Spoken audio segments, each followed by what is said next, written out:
Hi guys, I needed an excuse to wear my brand new hat, so I am doing it in my video about a very confusing subject, and that is state appointment fees. So this is something people kind of learn as their career progresses, because when you get appointed in your resident state, most people start with just their resident state, most of the carriers pay that fee. They don't all, and not all states charge a fee. But most people aren't affiliated, aren't familiar. I'm gonna take out that affiliated part. Most people aren't aware of non-resident appointment fees until their career has progressed a little bit. And then they start getting appointed in some of the surrounding states because they're getting referrals, their clients are moving. And then they get these fees. And one client might move to Colorado and they're like, oh cool, I want to get that. And they get the Colorado license, and then they get appointed in Colorado, and it's no big deal. But they only sold that one case ever. But they're going to pay that fee continually if they want to continue to get that renewal. So it's something that people don't really sit down and look at. It's something agency owners don't sit down and say, hey, where are we? Let's assess this for the agency and all our agents, and let's do the research, and let's make a plan for this year. So let's go over to the whiteboard. Magic hat off. So stay with me because I'm all over the board on this. So the first thing I want to talk about is non-resident appointment fees. They can be a huge waste of money, which is why the carriers are passing that on to you. Not all carriers. The smaller the carrier, the harder it is for them to get a foothold in the market, the more likely they are to pay your appointment fees. The bigger the carrier, the more established they are, the more likely they are to pass it on to you. Now, I had somebody complaining about a carrier and they said they made a lot of money off of appointment fees. Carriers don't make any money off appointment fees. The state charges it, and all the money that is collected from the agents is passed then to the state. So the carriers lose money on it, which is why one carrier charges a little transaction fee. It's like $1.50. But I suspect that more carriers will eventually do that as these fees continue to rise. So let's look at resident appointment fees are typically paid for. Non-resident are the enemy because that can get out of control real fast. Somebody calls you and says, I'm moving to Massachusetts, but I want you to stay my agent, or my sister's moving to Colorado and she needs an agent, and you're real quick to go, okay, boom, boom, boom, get appointed and do it, and not really do the math on it. So what I want you to do is I want you to sit down and investigate your situation. So investigate, research, go see how many states are you? Do you have a non-resident license in? Do you have appointments? Now, just because I have a non-resident license in Colorado doesn't mean I'm appointed with all the carriers. You have to send that license and request to be appointed with all those carriers. And during AEP especially, people think that it's done and it's not done, and they confuse the fact that they have a license with the fact that they never did the other bureaucratic step, which is get appointed. So investigate where you guys are. Figure this out. Do the math. Does the math work out? Okay? So if it costs $40 to get appointed in Alabama, that's no big deal. But there's a little hidden tracker in there, is that some carriers times that by the amount of entities that they're licensed in Alabama. For example, one carrier has, I think they have 4 entities in Georgia. And so if you want to get appointed to sell their main brand, you think it's going to be $40. But really, since they have 4 entities and you have to get appointed with all 4, it's going to be 40 times 4. So it's a lot more money than you thought. And that's a cheap state. There's Connecticut charges $100.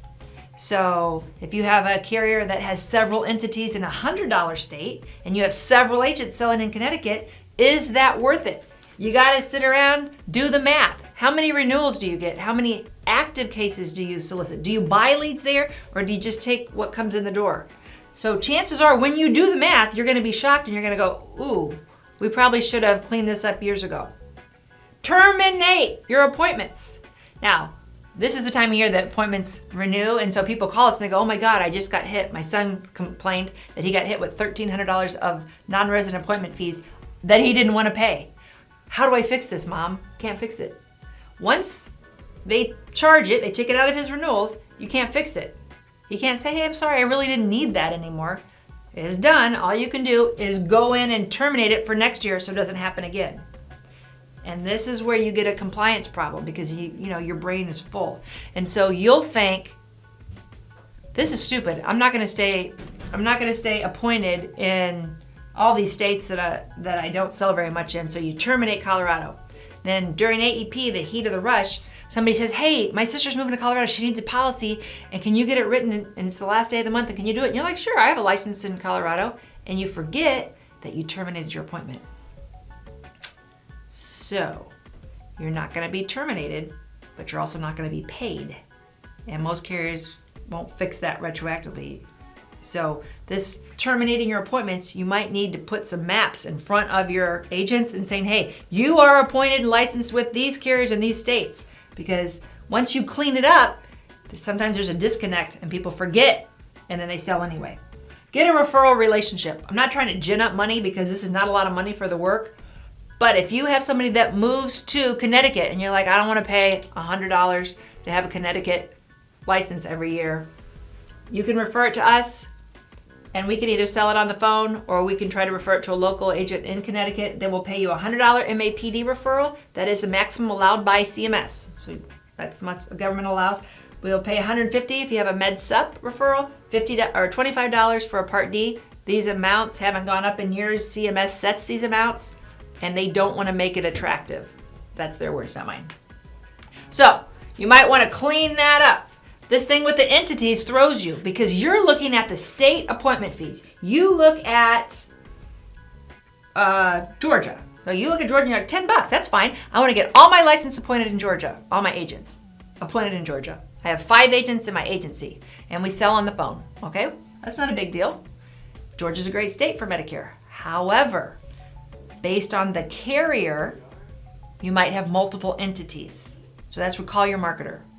So some carriers have up to 5 entities in one state because they bought different companies.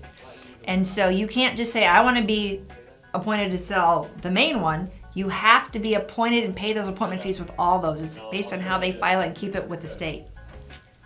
So don't just look at the state fees. So you can go on NAIC, nipper.com, and you can see state non-resident appointment fees. And you're like, oh, these aren't bad. Some states are free. Missouri, Indiana, Arkansas, I think Arizona. So there are free states. You can get your people appointed there. But the states that have a fee, it might be misleading based on the carrier you want to be appointed with.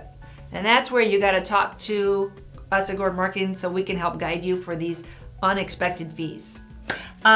Agencies. If you have former agents that were solicitors, they were on a license-only contract so that their commissions were paid to your agency, and they're gone. What I see a lot is agency owners think, well, the guy's gone, he's out of business, but he sold all this business in Colorado. If I don't keep his stuff going, we won't get his renewals. So that's not true. If he walks out the door, terminate his appointments because they renew at different times of the year. Terminate them so you don't get hit with renewal appointment fees on people that aren't here. You don't need it. If it's MAPD and the principal's licensed, appointed, and certified, it doesn't matter that the solicitor left. I'm pointing at the wrong part of the board. I'm pointing at this part of the board. Doesn't matter that the solicitor left. It's up to the principal to be licensed, certified, and appointed and keep that non-resident appointment and go ahead and terminate this guy.